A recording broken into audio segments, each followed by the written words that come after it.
programa da família toda já vai começar. Estoura a pipoca, chamem todos para a sala. Anota aí!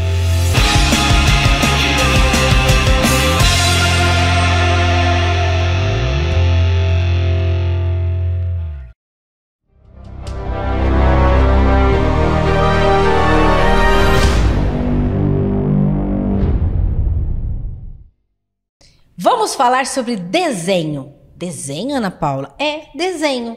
Você sabe o que é desenho? A técnica de desenhar, como é? Eu, de verdade, nem imagino. Vou aprender junto com vocês. Então anota aí, porque o nosso querido amigo Márcio Carneiro vai explicar. Márcio, não entendo nada, mas nada de desenho, Márcio.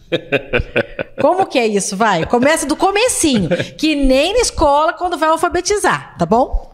O desenho, Ana, nada mais é que um grafismo que você se expressa. Todo mundo desenha. Então, se você for analisar bem, lá a época dos homens da caverna, eles se comunicavam através do quê? De umas figuras, não é? Sim. Aquelas figuras, ainda que fossem pauzinho, o famoso pauzinho. Sim. Ah, eu não sei desenhar. Eu faço o hominho que é a bolinha e o pauzinho, igual o fósforo. Então, você desenha. Em cima dessa situação, porque você está se expressando através de um grafismo. Entendi. Em cima dessa situação, é óbvio que tem técnicas que você vai evoluindo até chegar num contexto de realismo. Mas todo ser humano, ele tem capacidade, assim como ele tem capacidade de desenvolver a escrita, ele tem capacidade de desenvolver o desenho também. Você desenhou com quantos anos a primeira vez? Então, aí já é um caso que varia muito de pessoa para pessoa. A minha mãe, ela disse que eu andei e falei com 9 meses, eu não engatinhei, já pulei o processo, né? Normal para você. É, para mim é normal. E ali, naquela época, acho que, né, a gente regula a mesma idade, você vai lembrar disso, tinha no programa do Fantástico aquela zebrinha. Coluna do meio. Coluna do meio, lembra? Coluna do meio. É. E na nossa idade todo mundo adorava aquela zebrinha que falava a numeração da loto, né? Sim, sim. E aí a minha mãe, ela marcava ali, né, os números, ela deixou, né, a caneta com um papel ali e diz, segundo ela, que eu fui ali e desenhei a tal da zebrinha. E de lá para cá nunca mais eu parei. Eu sempre me expressei muito melhor no desenho do que em outras coisas. E para te falar bastante a verdade, o meu processo de puberdade foi um processo muito difícil por conta da homossexualidade. Sim. Então, se não fosse a questão de eu estar ali tentando falar comigo mesmo através do desenho, talvez hoje eu teria precisado mais de uma psiquiatria e o que eu não precisei. Então, eu digo que o desenho é uma maneira de se expressar, de canalizar os seus sentimentos, né? E claro que se você quer evoluir, você vai estudar técnica como qualquer outra profissão. Você como jornalista, você estudou técnica para estar Sim. aqui, se comportar em frente às câmeras, segurar o microfone, fazer as questões, né, direcionadas aos convidados. O desenho não é diferente. É uma arte que requer muito estudo mesmo, e muito treino e paciência. Fora isso, é como outras artes qualquer. Ele tem, assim, como a pintura, que tem as suas classificações, o desenho também tem? Tem também. Tem técnicas variadas, como, por exemplo, o carvão, o grafite, um que é um pouquinho mais elaborado, que é o pastel, né? Entre outras técnicas, que é o desenho. O pastel, ele tem uma variação. A gente vai colocando as imagens aqui, o povo vai vendo. O pastel, ele é considerado tanto desenho quanto pintura. Pastel, para você entender, é feito no papel, né? Não Sim. numa tela, né? Na tela já é pintura. E mesmo para você fazer uma tela, para você pintar, você tem que desenhar antes. Então o desenho é uma estrutura da pintura, mas ele também pode caminhar sozinho. No caso do pastel, para a gente terminar essa ideia, se você faz um desenho, tá um papel lá. Esse papel, ele tem várias cores. Imagina aí. Então, se eu vou pintar o retrato da Ana Paula e o fundo deste papel é verde, e eu pinto lá o rosto da Ana Paula, mas eu não preencho o papel verde, é considerado desenho. Entendi. Agora, se eu preencho o papel todo, né? Preencho. Não deixo nem uma gotinha de papel aparecendo. Aí é considerado pintura. Então tem muito estudo, muita técnica para que a gente possa desenvolver. Você falou aí, nós estamos falando de desenho, mas você falou sobre o expressar. Sim. Isso me chamou muita atenção. Porque o artista, e todos sabem que você, quem acompanha o Anota Aí, quem acompanha Márcio Carneiro, sabe que você é um artista plástico, você desenha, você pinta, você escreve, você é historiador, você é professor de educação física, ou seja, você tem várias formas de se expressar. Então você vai entender minha pergunta, por quê? Num momento de tristeza e de aflição, muitas das vezes o artista ele se expressa através das palavras, para colocar as suas palavras num livro, de um desenho, de uma pintura. Isso seria uma válvula de escape, isso seria uma terapia, isso seria um dom. O que você acha que é nesse momento de aflição que o artista precisa colocar para fora para poder se sentir melhor? Ana, é tudo o que você falou. Vai do momento que você está. Ele é terapia. Eu tenho alunos, por exemplo, que o psiquiatra mandou lá no meu ateliê como processo terapêutico. Ele é expressividade da maneira que você expressa, né? E é só a questão do dom que eu acho que daria um programa só para falar do dom. Mas eu vou fazer assim um breve comentário sobre o dom. Todos nós temos tendências, Ana. Tipo, nossa, que menino esperto, tem tendência para jogar futebol. Sim. Um exemplo. Nossa, que menina flexível, tem tendência para o balé. Tendência. Se você não trabalha essa tendência, entendeu? Aquilo morre. Morre não, fica adormecido, morrer nunca.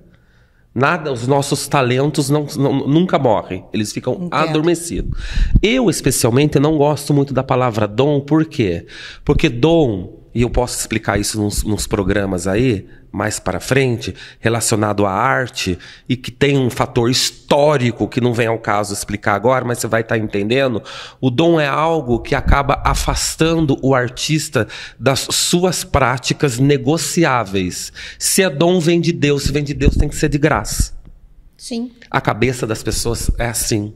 E não é, se eu vou fazer um desenho seu, eu vou levar no mínimo, umas 30, 40 horas de trabalho. Que eu tive de fazer curso, eu tive que me aprimorar, eu comprei um material, porque tem a questão do custeio do material, que não é material barato.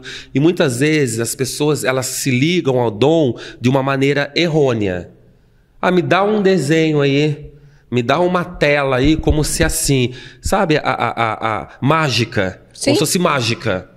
Você também sabe disso, porque você deve ter passado por tudo isso. Todos nós que somos artistas passamos por isso. Então, ela é um talento, e eu diferencio o talento, né, como uma tendência do que um dom.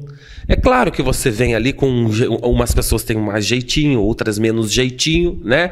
Mas se aquela tem menos jeitinho, trabalha melhor, se dedica melhor, ela vai desenvolver mais do que aquele que tem tendência. Todo mundo é capaz de desenhar, então? Todo mundo é capaz de desenhar. No Arte na Roça, por exemplo, que você dava, todo mundo conseguia pintar? É uma prova viva disso. De pessoas que nunca chegaram a pegar num pincel ou a visualizar uma tinta e chegar lá num dia e sair com uma tela pronta no outro dia. O desenho é a mesma coisa? Mesmo assim sendo figuras humanas, porque parece ser tão difícil colocar expressão no rosto. A figura humana, ela precisa de um pouquinho mais de tempo para aprimorar a técnica. Porque aí é um outro conceito dentro da arte, que é o que a gente chama de matemática.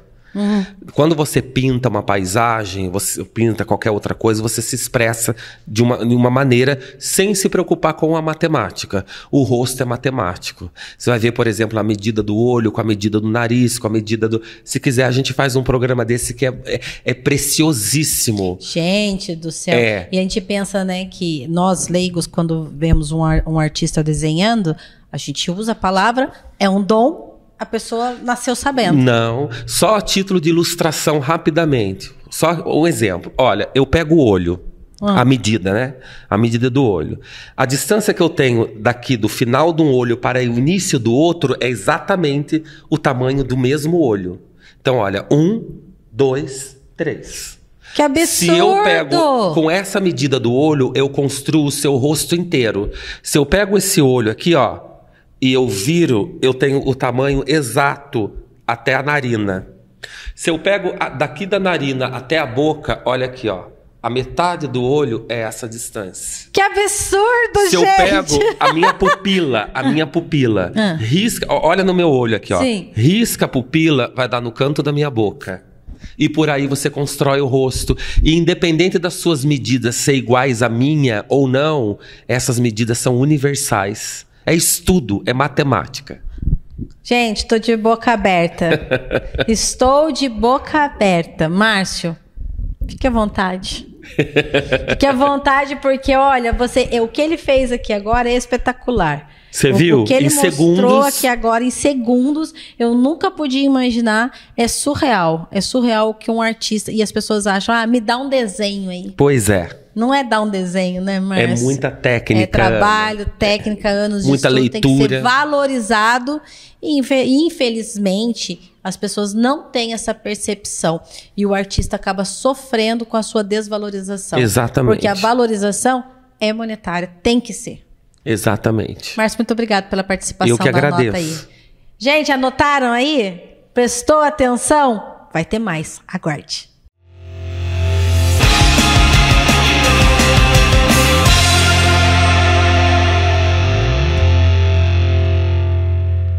Apresentar o programa Anota Aí é sempre um aprendizado. É sempre uma lição a cada semana. E nesta semana não ia ser diferente. Nós vamos conversar hoje com o Marco Batistella, que vai nos falar um pouco sobre amor. Amor de adoção. Aqui no GAA diz que a adoção é amar e assumir o filho de alguém que não nasceu de nós, mas nasceu para nós. Marco, seja bem-vindo. Muito obrigado, eu agradeço a presença. Me diga, o GAA, o que é o GAA? Então, o Grupo de Apoio à Adoção, Reencontro, ele foi idealizado há uns 30 anos atrás e fundado praticamente no meio do Covid, entre 2019 e 2020, tendo os primeiros encontros virtuais, uma vez que a gente estava impedido de fazer os encontros presenciais, né? Mas é um grupo que hoje está bastante ativo e que orienta casais e pessoas, né, também, que queiram fazer adoção tardia de crianças.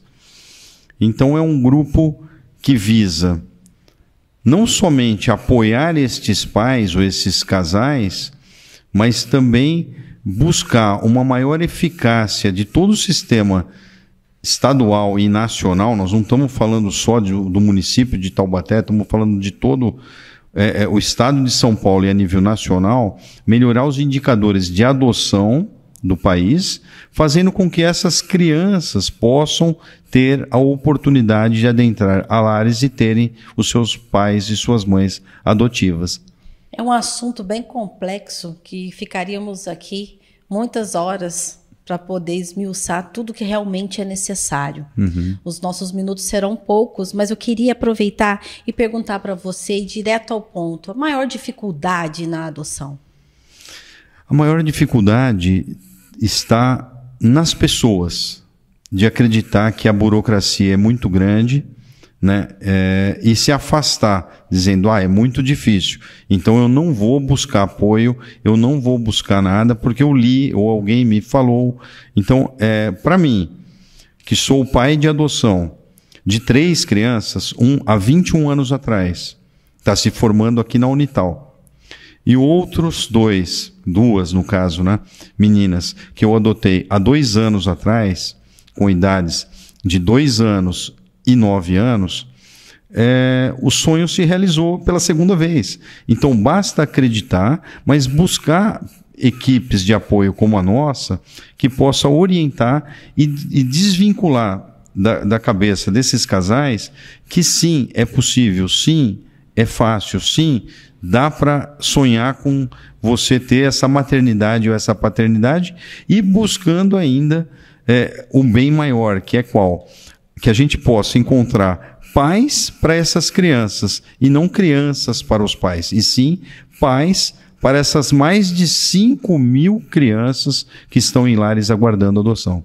Acontece de ter pessoas que pensam assim, eu tenho coração para adoção, eu quero adotar. Aí começa todo o processo de entendimento, de reuniões, de palestra, e fala, não, desiste. Assim como tem pessoas que pensam que nunca seriam capazes de adotar, e quando começa todo um processo, fala assim, não, eu quero, é isso que eu quero para minha vida. Acontece essas mudanças ou não? Sim, acontece.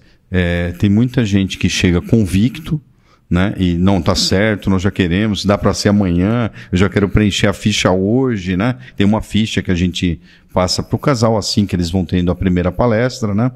A gente passa uma ficha para o casal para eles poderem preencher e já dando os primeiros sinais do que eles almejam, né? E nesse cadastro, que hoje ele saiu do cadastro, ele é um Sistema Nacional de Adoção.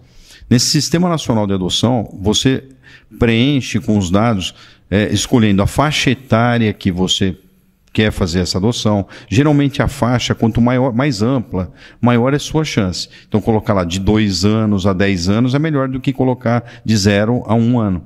Sim. Porque você vai ter muito mais casais que querem fazer adoção de recém-nascido. Então você vai aumentando o tempo de espera para que essa criança ou que esse assistente social, na verdade é assim que funciona, possa ligar para a sua residência, ligar para o seu celular e falar, olha, você quer se aproximar da criança? É assim que é feito. Então muita gente vem convicta e desiste. Muita gente vem meio que só para pegar uma informação e acaba aderindo ao projeto ou a esse amor voluntário de fazer essa adoção, que é para toda a vida, é permanente. Uma vez feita a adoção de forma regular, de forma legal, né, para a gente usar o conceito jurídico correto, você vai realmente ter certidão de nascimento, RG, tudo claramente no seu nome, localizado, se a adoção, o casal é de Taubaté, com Taubaté, ou seja, é apagado a história anterior dessa criança e nasce uma nova história, né? E muita gente pergunta, né? E os pais biológicos têm algum direito a algum contato? Não, nenhum. Você não é obrigado a permitir, inclusive os dados são sigilosos, eles não são passados, não são informados, ou seja, para a criança, a partir daquele momento que você abre o seu coração e abre o seu lar, ela também passa a estar vinculada àquela família, vinculada àqueles direitos, né? Para tudo, como se fosse um filho de ordem biológica, né? E me diz uma coisa, você falou aí, a porta de entrada, primeiramente, preencher esse cadastro, Isso. com as informações, com as perspectivas, aí tem o que eu acho que é possível, posteriormente faz o quê? Acontece o quê? Reuniões, palestras? Isso. Como funciona? Isso. A gente tem uma série de palestras, né, já elegidas, né, que a gente vai direcionando para esses casais e que a gente está estendendo mais, né, colocando palestras até de ordem médica, de ordem saúde bucal, higiene e saúde para essa criança. A parte psicológica, nós temos um psicólogo dentro do grupo, né? Não full time, porque não há razão de ter full time, mas fazendo as palestras e fazendo as orientações, Sim. pré, durante e pós. Porque nem sempre é só a criança. Muita gente imagina que a criança é que precisa ter um psicólogo para orientar depois que ela foi feita a adoção. Não, os pais também. Aí quer dizer, então vocês têm antes, aí vocês fazem tipo uma preparação. Isso. E posteriormente, quando acontece a adoção, também há um amparo posteriormente. Também. E a gente quer, por isso, porque, como eu estava dizendo, os pais sofrem também um efeito psicológico, principalmente quando a criança já vem de uma certa idade e, de repente, tem aquele conflito num pré-adolescente, de um adolescente que possa estar tendo uma rejeição inicial. Então, quando é uma adoção de um adolescente ou de uma criança um pouco mais velha, há um período de adaptação? Como funciona isso? Então, a aproximação que é permitida pelo juiz, né, que tem o apoio da promotoria e junto ao assistente social, eles permitem alguns encontros assistidos e depois alguns encontros não assistidos e que permite depois o juiz conceder um prazo de uma guarda provisória. Então essa guarda provisória por 90 dias ou por um período um pouco maior, e que essa guarda provisória depois vai abrir um efeito cumulativo para adoção. Então é feito algumas etapas antes de que se inicie e finalize um processo de adoção que demora em média, mais de 1 ano e menos de 2 anos, ou seja, mais de 1 ano para você obter toda essa documentação que eu estava dizendo, RG, certidão de nascimento, todos os direitos sobre a criança e ela sobre a família. É feito nível herdeiros, herança, tudo, ela também vai ter direitos sobre essa família. Sim. Então, porque um filho, ele nasceu para aquela família. Então, por isso que quando eu falo que o cadastro deveria... a pessoa colocar, por exemplo, vou escolher o sexo da criança, se é homem, se é mulher. Mas quando a mulher está grávida, ela não escolhe, Deus vem e concebe. Sim. Muitas vezes premia, dá um gêmeos para a família. Eu sou gêmeo, né? O meu irmão, que é psicólogo, é um dos que, vocês vão ver com a mesma fisionomia, mas é um dos que apoia no grupo, né? E faz muito bem isso, né? Tem uma experiência muito grande e pode... fazer esse apoio, vamos dizer assim, e até mesmo as crianças. As crianças, quanto menor a faixa etária, é claro, maior a adaptabilidade.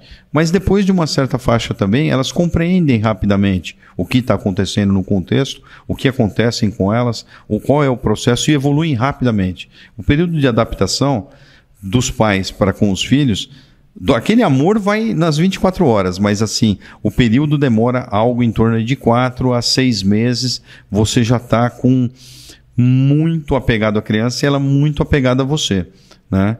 E esse é um processo assim, que existe um certo romantismo sim, nesse processo de adoção, e existem os contras também. Existe aquela hora que a criança pode se rebelar contra um pai, contra uma mãe, mas isso tem também na ordem biológica, né? Com o teu filho natural, às vezes ele sai com uma crise, sai com alguma coisa, e é assim que funciona. Então, o pai e a mãe, se ele não tem uma faixa etária maior, uma vivência maior, ele tem que buscar esse grupo de apoio para que ele possa, durante e nesse pós-adoção, ter esse sucesso. Sucesso que eu digo, sucesso educacional, um sucesso que a criança possa ter toda a estrutura, que não só material, né? A gente olha muito para o aspecto material. Será que vai dar para essa família criar? O material, ele talvez ficasse até em terceiro plano. Porque se a gente olhar todas as famílias, desde do casal que ganha um salário mínimo até uma perspectiva maior de salário, eles conseguem fazer a criação. Então, há uma possibilidade também de ter isso daí, né? Marco, é um assunto extenso, eu quero te convidar a voltar no Anota Aí, porque eu queria entender, principalmente, as crianças, as mais adultas, o que acontece com essas crianças posteriormente. Felizmente, nosso tempo é curto, mas mesmo assim, eu vou te fazer novamente o convite para nós podermos aprofundar, porque são quantas mil crianças você disse? Hoje tem algo em torno de 5 mil crianças. Né? Em todas as idades, você disse. Todas as idades, e boa parte dessas, como você estava dizendo, de faixa etária maior, elas estão predestinadas realmente a não ter uma adoção. E aí a gente tem que se preocupar também como capacitá-las para o mercado de trabalho, como capacitá-las para inserir ela na sociedade, uma vez que ela não tem nenhum parente ascendente, descendente, linear, que possa cobrir o que o Estado muitas vezes não faz. Então a gente tem que se preocupar com isso também. Nós vamos voltar nesse assunto, principalmente essas crianças que estão terminando o tempo aí nas casas, né, de apoio, mas para entrar em contato com o GA Reencontro. Sim, para entrar em contato conosco, nós temos uma sede na Avenida JK, né? Essa sede na Avenida JK, ela fica no número 160, né? Então vocês podem estar procurando lá. A princípio, a gente faz um atendimento às sextas-feiras. Então toda sexta-feira a gente faz esses atendimentos lá. Mas eles podem ser agendados. Eu só posso de segunda. A gente pode agendar. Mas porque a gente objetiva com isso também, está atendendo um número maior de pessoas, de casais ao mesmo tempo. São todos voluntários que trabalham lá? Todos voluntários hoje. Né? Então, fica aí o eu poderia deixar meu WhatsApp no ar também, para que depois eu possa também direcionar o WhatsApp da ONG, né?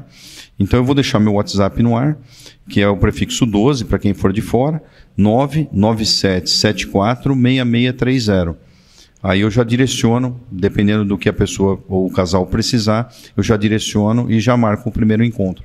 Para finalizar, queria que você deixasse uma mensagem para as pessoas que querem adotar ou que têm a intenção da adoção, ou para até mesmo que ainda nunca pensou como é. Deixa uma mensagem, por gentileza. Sim. Para todos que nos ouvem, né, e nos veem, sonhar e sonhar colorido, né, por cores nesses sonhos, que vai acontecer, vai realizar, né, e nunca desistir. Se você acredita em alguma coisa, procura sempre com muita fé, esperança, amor e carinho, e nos procurem, que nós vamos poder te orientar melhor para que isso aí vai realizar e você vai ter esse ponto na sua vida. Não desista. Para você que tem a intenção, procure o GA Reencontro, se informe mais, pois o filho que nasceu para você amar, nasceu para você, eles podem te ajudar com todo o processo legal para que você aí não tenha possíveis aborrecimentos, para você faça tudo com muita tranquilidade. Obrigada, Marco. Nada, eu que agradeço. E só uma lembrança, não tem custo nenhum, de nenhum treinamento, nenhuma orientação, ok?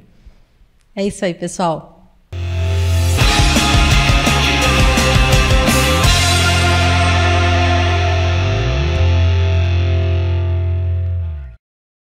Bem-vindo à Solde Odontologia. Nossa clínica tem como objetivo oferecer o que há de melhor em odontologia, aliada a um tratamento individualizado e humanizado, de acordo com a necessidade do paciente.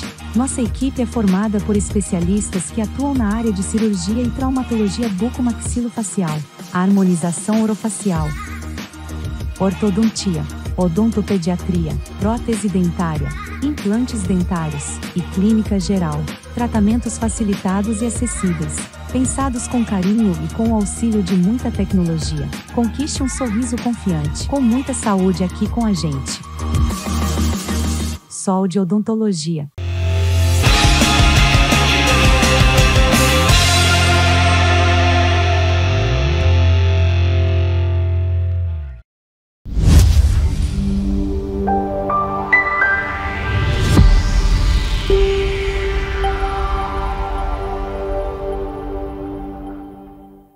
Papo Psi, como está o seu relacionamento? Aliás, a comunicação. Todo relacionamento precisa de comunicação, seja entre amigos, familiares, relacionamento entre homem e mulher. E se está ruim, o que fazer? Vamos para dicas preciosas com a doutora Silvia Marcondes. Seja bem-vinda em mais um Papo Psi. Opa, que delícia! Hoje vamos falar de relacionamento, eu adoro. DR? Não, Hoje nós vamos desmanchar essa coisa da DR, nós vamos transformar em comunicação mesmo. Ressignificar ela. Exatamente. É a minha palavra favorita. Aprendi. Me conta, doutora, como que fazemos para desmistificar a DR e transformar uma comunicação num relacionamento quando não está bom? Olha, a princípio é não deixar chegar na DR. Porque o que vem a ser a DR? É aquele tudo que você vai guardando, aí vai enchendo o copo, aí explode, aí vira aquele joga na cara, um joga, outro joga. Isso não pode deixar chegar, não pode deixar acontecer. Normalmente, quando eu faço atendimento de casais, eu pergunto sempre para eles, vocês conversam? Como vocês fazem para conversar? Vocês saem juntos? Vocês entendem o que um quer, o que o outro quer? Porque o que tem acontecido ultimamente? Aconteceu uma coisa muito engraçada essa semanas passadas, no trabalho do meu marido. Meu marido, ele disse que ele estava lá sentado no computador dele, apertando lá os botões dele, fazendo o trabalho dele, e tinham 3 colegas falando, ai, a minha esposa fica quieta com cara de mala lá. O outro falando, ai, ela não quer nada da vida, só quer cabeleireiro, só quer não sei o quê, só quer isso, só quer aquilo, ela não fala comigo. Aí o outro falou assim, ai, essas mulheres são tudo chatas, elas não conversam, nananã. Aí olharam pro meu marido e falaram assim, e a sua mulher? Ele, eu não quero falar sobre isso não. Aí perguntaram pra ele, mas por quê? Ele, porque a minha mulher, se ela quer cabeleireiro, ela fala, dá dinheiro que eu vou no cabeleireiro. Ela fala, estou indo no cabeleireiro e levo as crianças. Se ela tá brava comigo, ela fala, estou brava com você porque você fez isso, isso, isso e aquilo. E se ela vai me alfinetar, ela fala, é uma alfinetada. Presta atenção porque eu vou brigar. Já tá avisado. E se ela quer sexo, ela fala, bora. Inclusive, ele falou uma coisa muito engraçada pros amigos, que era uma particularidade nossa, agora dividindo com todo mundo. Ela ainda passa no banheiro e fala assim pra mim, enquanto eu tô fazendo xixi. Oi, sumido, como é que tá as coisas? Isso movimenta a casa, movimenta a relação, dinamiza a relação. E tudo aquilo que é pra ser uma briga, virar uma DR, fica diluído. Aí os colegas dele olharam pra ele e falaram assim, sua mulher é psicóloga, né? Será que ela não quer atender minha mulher? Olha, ganhou 3 clientes. Será que é atender a mulher? Será que não é atender o homem também? Ô, Silvia. Aí ele é minha amiga, acaba saindo Silvia. Não tem problema. Ô, Silvia, muitas das vezes, no relacionamento, uma pessoa tem dificuldade de falar. Uhum. São os introvertidos, os que não conseguem expor e expressar seus sentimentos. Sim. E como fazer para uma pessoa que não consegue expressar o sentimento? Como fazer para falar? Porque muitas das vezes a pessoa vai guardando e você vê que ela tá triste, que ela tá amargurada. E ela não consegue falar e a outra pessoa fica sem saber o que fazer e não consegue extrair, se mostra presente, mas não consegue extrair. E isso vai gerando uma insatisfação dos dois lados. Sim. Porque a pessoa que é quieta encara como cobrança. Uhum. E a pessoa que tá tentando ajudar encara como se o outro não quer ajuda. Sim, isso é um problema danado, porque nós fazemos uma atividade nesse caso, tá? Eu sempre brinco com os meus clientes assim, fale. Mesmo que seja para falar meio assim, meio chorando, meio pedindo desculpa, mas fale. Não está legal isso, não está legal aquilo. Porque se eu falo para outra pessoa, para uma amiga, por exemplo, eu falo, ai, Ana, amiga, meu marido não tá legal. Como é que ele vai saber? Sim. Como é que ele vai fazer para melhorar se ele mesmo não sabe que ele tá ruim, para ele tá tudo bem? Entende? E realmente a vida voltou a ser muito corrida. Durante a pandemia nós tivemos muitos divórcios porque as pessoas passaram tempo demais juntas e finalmente conheceram os parceiros. Hoje em dia, esses parceiros que permaneceram juntos têm uma abertura para conversa, mas estão retroagindo. Por quê? Voltou pro trabalho, né? Aí fica 8 horas por dia fora. Chega em casa e fala, ai, mas eu vou encher o saco dele com os meus problemas? Vai. Eu vou encher o saco deles com as minhas chateações? Vai. Ou eu vou encher o caso dela? E tem casais que ficam assim, os meus problemas são meus, os seus é seus, eu não quero dividir? Lembrando que um relacionamento, tudo é fundível. É dinheiro, é conversa, é problema, tudo é fundível. E outra coisa, a pessoa que está do nosso lado, nós temos certeza que nos ama e que vai aguentar o baque da nossa frustração, da nossa raiva, da nossa dor. É importante dividir, sim. E se não quer dividir, Silvia, como faz? Tem gente que é tão introvertida, é tão dentro de uma ostra, que não consegue falar, não consegue expor, não quer dividir, quer fazer tudo sozinho. E geralmente essas pessoas acabam entendendo as coisas da maneira que ela quer. Sim. E às vezes é tudo errado. Aí eu vou ensinar uma musiquinha pra você. O problema não é meu. O problema não é meu.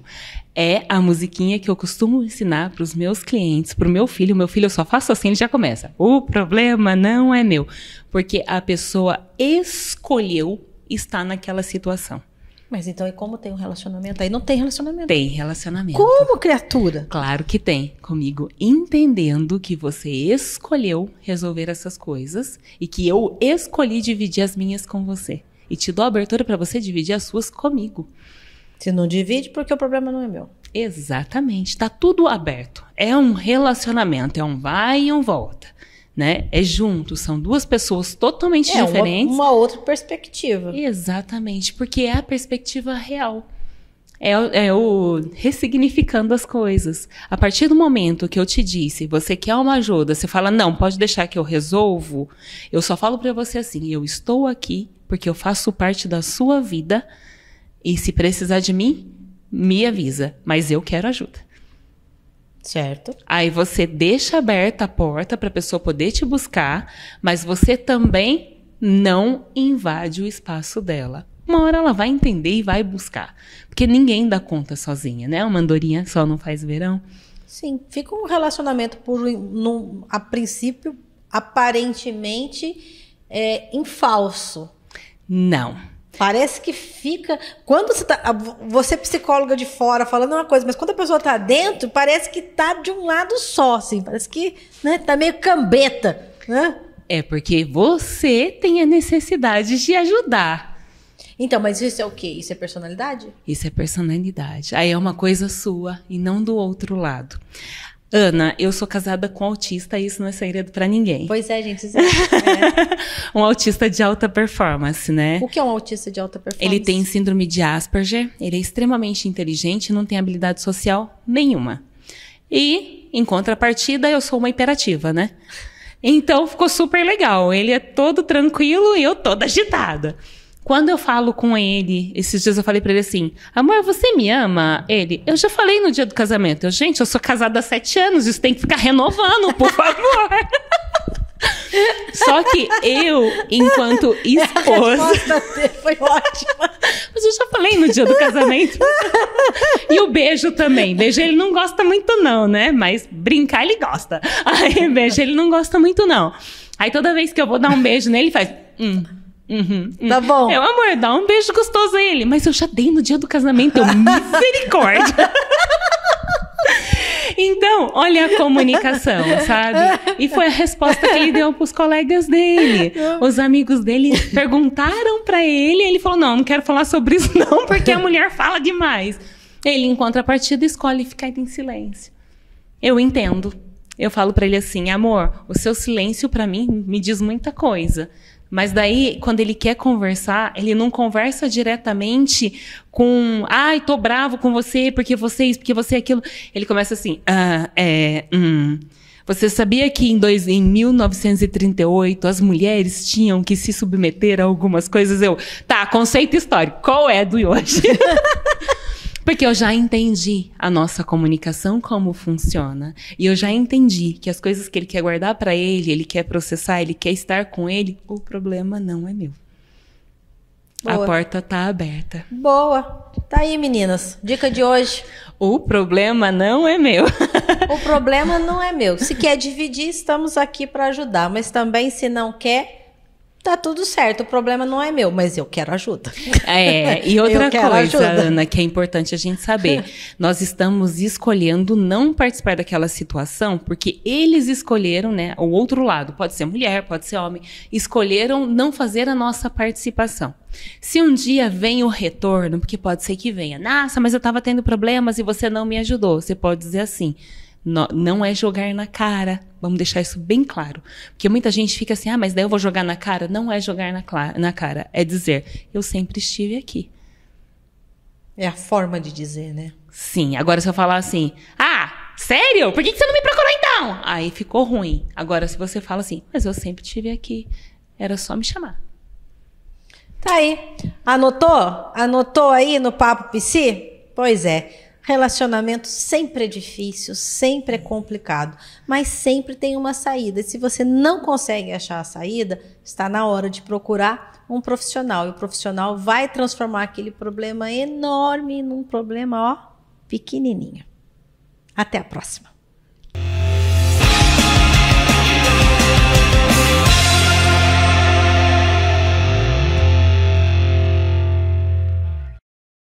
Bem-vindo à Sol de Odontologia.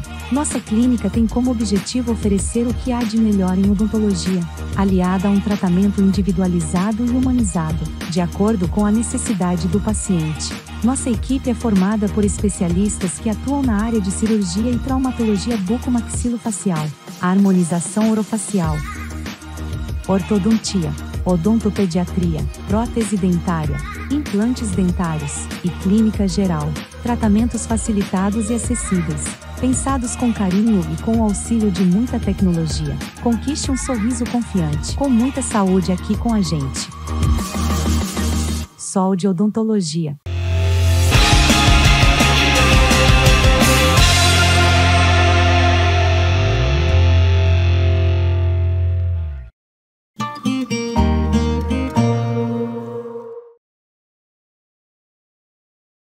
Pet Pata, você conhece o comportamento do seu pet? Não? Nós vamos iniciar uma série falando das raças específicas. E para isso nós estamos aqui hoje com o William. O William, ele trabalha, ele tem um pet shop e nós vamos conversar com ele hoje sobre o Shih Tzu. Características dos Shih Tzus, comportamento. Conta um pouquinho para nós, tio. Só alinhando que eu peguei, as informações que eu peguei, chama o site CBKC, tá? CBKC é Confederação Brasileira de Sinofilia e é a entidade brasileira que regulariza todos os canis do Brasil, ou deveria pelo menos, né? Porque todo canil, quando ele vai vender uma raça de cachorro, ele tem que ter chama o pedigree do cachorro. E o pedigree tem que estar alinhado com a CBKC, que é o órgão no Brasil que regulamenta. Eu anotei algumas coisas aqui, Ana Paula, né, para eu não me perder.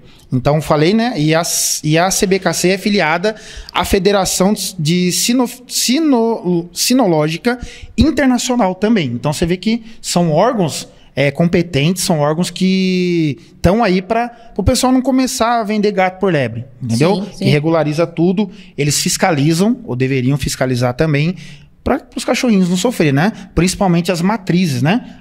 As fêmeas, né? Porque a fêmea, o ideal da fêmea é assim, ela é uma ninhada, pula um cio. No outro, a ninhada, pula outro cio. Um cio, não? Isso, cio, não? E dependendo do canil, eles pegam a fêmea ali, tá no cio, pega o macho, põe no outro cio, já pega outro macho. Eu ouvi dizer também, não sei se é verdade, pelo menos da onde o Anael veio, do canil que o Anael veio, eles não cruzam, é inseminação que eles fazem. Hoje em dia tem isso daí também. Eles não cruzam, que diz que evita doenças, etc e tal. Mas a maioria dos canis ainda usa, né, o método tradicional, que é o cruzamento, né, do macho e da fêmea. Então, hoje a gente vai falar a respeito das características do Shih Tzu, né? Comportamento. O Shih Tzu, Ana Paula, ele é um cachorro carinhoso, ele é um cachorro fiel. É bem comum, né? Isso, muito comum. Quando eu comecei a tosar, antigamente era o Cocker. Cocker era espalhado por Taubaté, né? Eu nunca saí de Taubaté, eu sempre estive aqui, e era muito Cocker. E hoje é o Shih Tzu, né? De 10 anos pra cá, vamos dizer assim, a população do Shih Tzu aumentou muito. Porque eu me lembro quando era criança, a gente via, né? Eu sou bem mais velho que você, a gente via bastante poodle. Poodle era a sensação, todo mundo queria um poodle. Porque o poodle era bonito, né? Vem da França, poodle, né? Então todo mundo queria o poodle. Mas hoje a gente vê com muita frequência toda a família, acho que de umas 3 aí, de 10, acho que pelo menos umas 6 deve ter Shih Tzu. E 80% dos meus clientes lá do Banhosa, olha pra você ver, 80% é bastante, é Shih Tzu. Tem, né, o York, Maltese, mas a maioria é Shih Tzu. Então hoje a gente vai estar falando a respeito do Shih Tzu, né, e as suas peculiaridades, né. Para quem não sabe, né, o Shih Tzu, os cães, lá no CBKC, os cães eles são divididos em grupos, né, conforme a personalidade, carisma e o comportamento. Né? Então eles dividem em grupo para facilitar. E como é o do Shih Tzu? O Shih Tzu é no grupo 9. O Shih Tzu ele tá no grupo 9, que é cães de companhia, seção 5, que são as raças tibetanas. Entendeu? Porque assim, na China, ali na região ali do Tibete ali, são muitas raças, muitas raças oriundas de lá. E o Shih Tzu é uma delas. Outra curiosidade do Shih Tzu, sabia que o Shih Tzu é o cruzamento do pequinês com o Lhasa Apso? Não sabia. Cruzaram o pequinês com o Lhasa Apso, não sei qual foi a situação, e deu origem ao Shih Tzu. Olha que interessante, pequinês com Lhasa Apso. Então eu anotei algumas coisas aqui, ó. A título de curiosidade, né? Nesse mesmo grupo também estão catalogadas diversas raças, né? Então, nesse grupo 9, que é cães de companhia, tem várias raças ali catalogadas. E hoje a gente vai estar falando sobre o Shih Tzu. A raiz do Shih Tzu, que não falei, é lá do Tibete, né? Porém, ela foi desenvolvida na China. Olha que interessante. Então ela veio do Tibete ali, mas foi desenvolvida, ela foi ali, onde ela incorporou mesmo, na China, foi na China. Onde os cães como este viviam nos palácios. Você acredita que os Shih Tzus viviam nos palácios imperiais da época? Made in China. Lá na China. Esse é made in China. Olha. E daí, como que aconteceu? Em 1912, quando a China se tornou república, aí essa raça ela veio para o Ocidente, espalhou pelo mundo. Mas era uma raça dali, específica dali. E aí espalhou pelo mundo. E ela foi reconhecida de verdade em 1934. Então olha como que o Shih Tzu é uma raça antiga. 1912? Isso, não, né, 1912 ela foi espalhada pelo mundo. E em 1934 ela foi catalogada Você entendeu? Ela Nossa, foi... E pra você ver, né? Aqui nós tínhamos o costume, Ela foi que você reconhecida. vê, era o Poodle, o Cocker, e ele só veio aparecer aqui o quê? Mas- Tem quanto, de uns você tem 15 anos pra cá, O Pet Shop tem quanto tempo? que eu tenho pet shop 2 anos, mas que eu trabalho são 19. 19. Então, de uns 15 anos pra cá que realmente... Encheu a população de Shih Tzu. Mas aí, olha que interessante. Você sabia que o Shih Tzu, ele é braquicefálico? Sabe o que é isso? O que é braquicefálico? Braquicefálico são os cachorros, ó, Shih Tzu, Pug, Bulldog. Cachorros que têm um nariz muito achatado. Diz que eles têm dificuldade, né? No Isso. voo, né? Eles têm dificuldade quando eles são submetidos a exercício físico. Por exemplo, a longas caminhadas, entendeu? A respiração, eles começam a passar mal. Daí faz aquele barulhinho com o nariz, né? Sim. Como se tivesse um cana. Aquele barulhinho tentando, sabe? Querendo respirar, mas com dificuldade. Ambiente muito quente.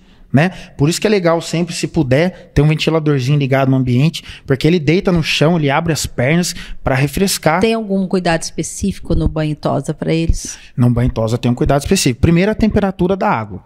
Não pode ser quente e nem fria. É uma temperatura ali morna, mas não aquela morna, sabe aquela morna quente? Uma morna ali mais pro gelado, entendeu? Não gelado, mas morninho Mas ali. por quê? Por conta da pelagem? Não, por do quê? conta da própria pele. A pele do Shih Tzu é uma pele sensível.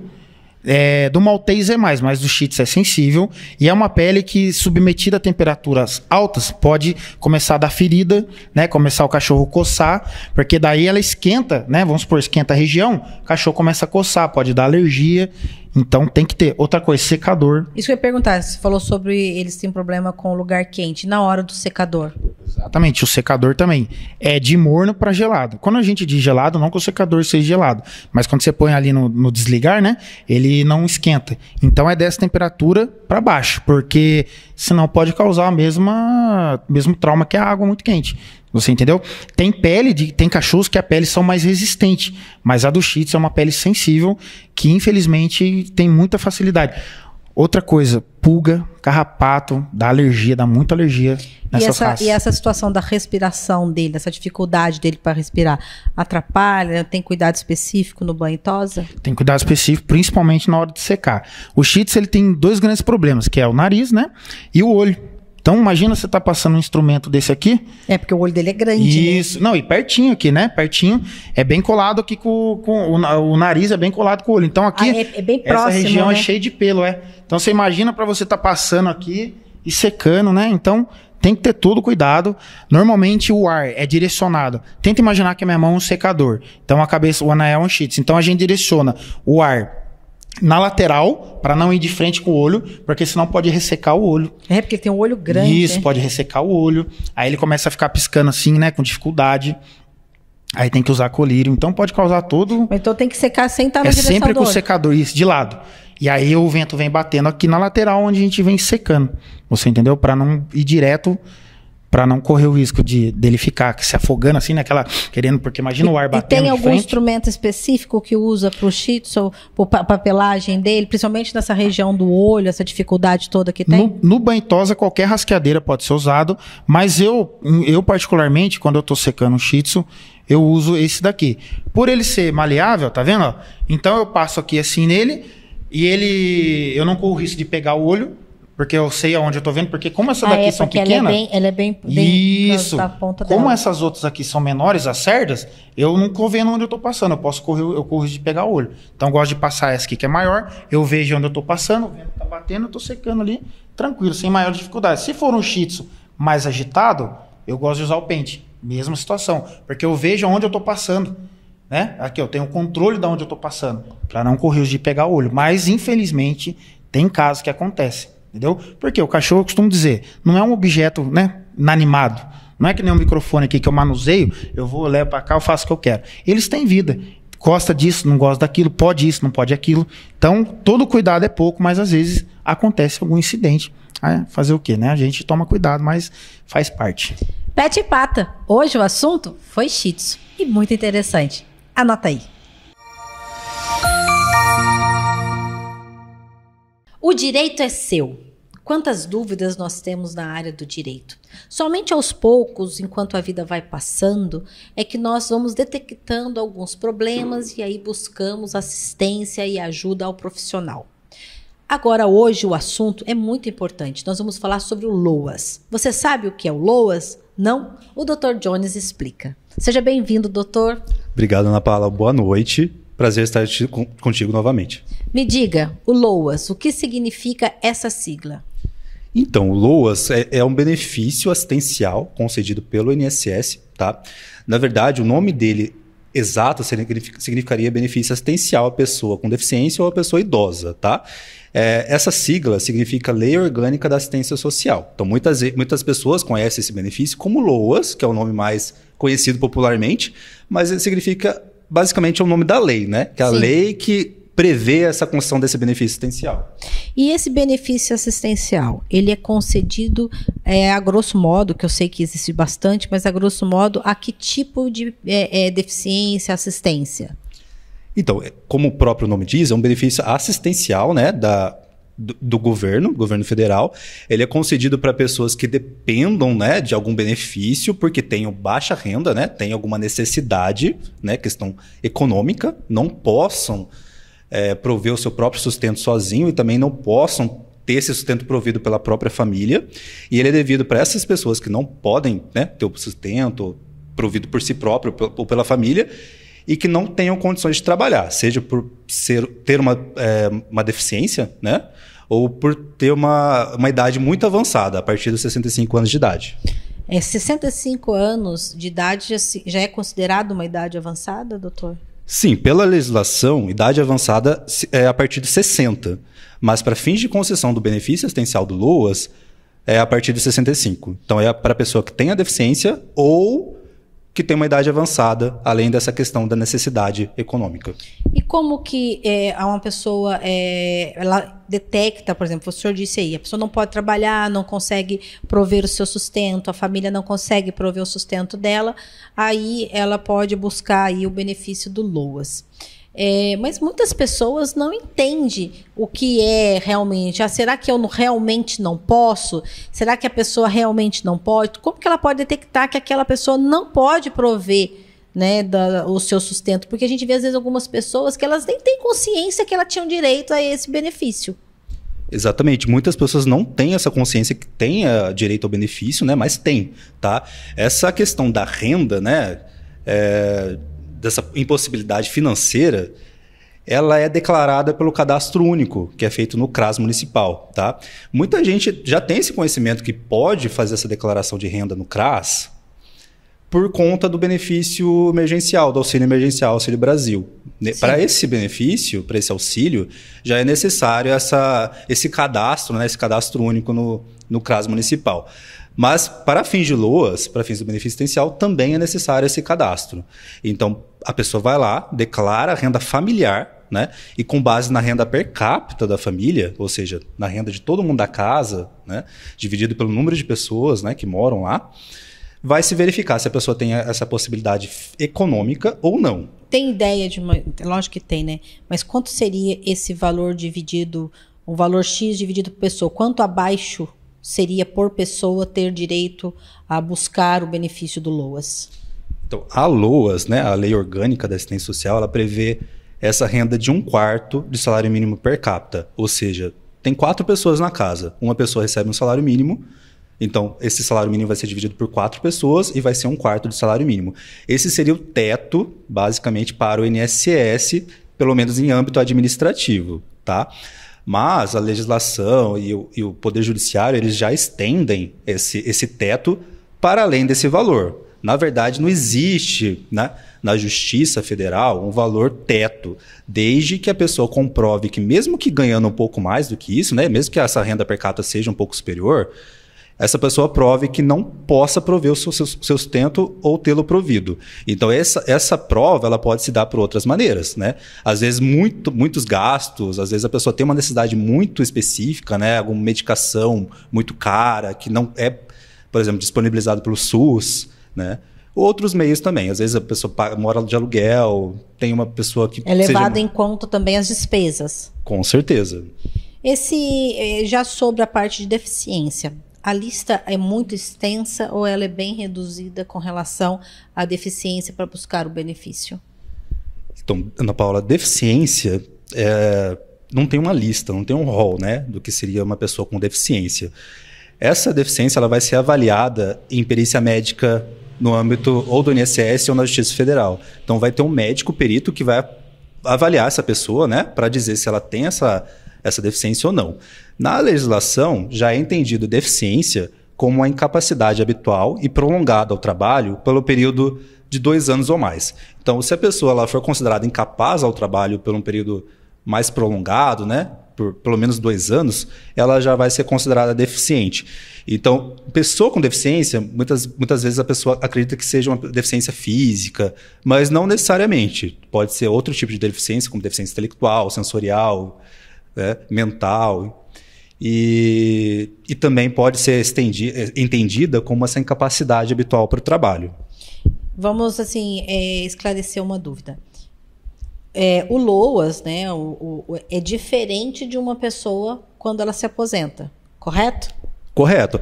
Mas ele é um caminho, por exemplo, tem pessoas que elas passam por esse período assistencial, elas recebem essa assistência por conta de uma incapacidade, por conta de uma deficiência, e depois, posteriormente, entram com pedidos de aposentadoria. É assim que funciona ou não?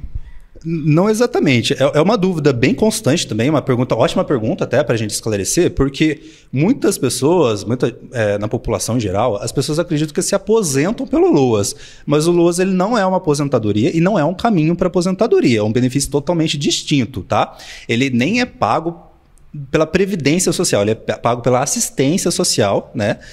E é um benefício concedido para pessoas que não contribuem ao INSS, Ou seja, basicamente. ele não vai ter nenhuma contribuição específica para a aposentadoria, como as pessoas costumam pensar. Exatamente. O LOAS, o benefício assistencial, ele não depende de contribuição. É diferente da aposentadoria, que depende de contribuição.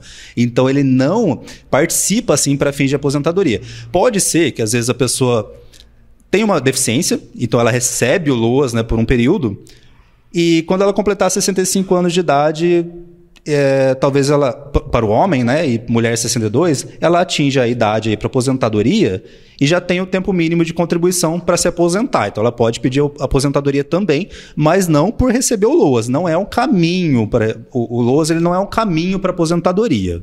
Valores que é o LOAS e a aposentadoria são os mesmos ou não? Ótima pergunta também.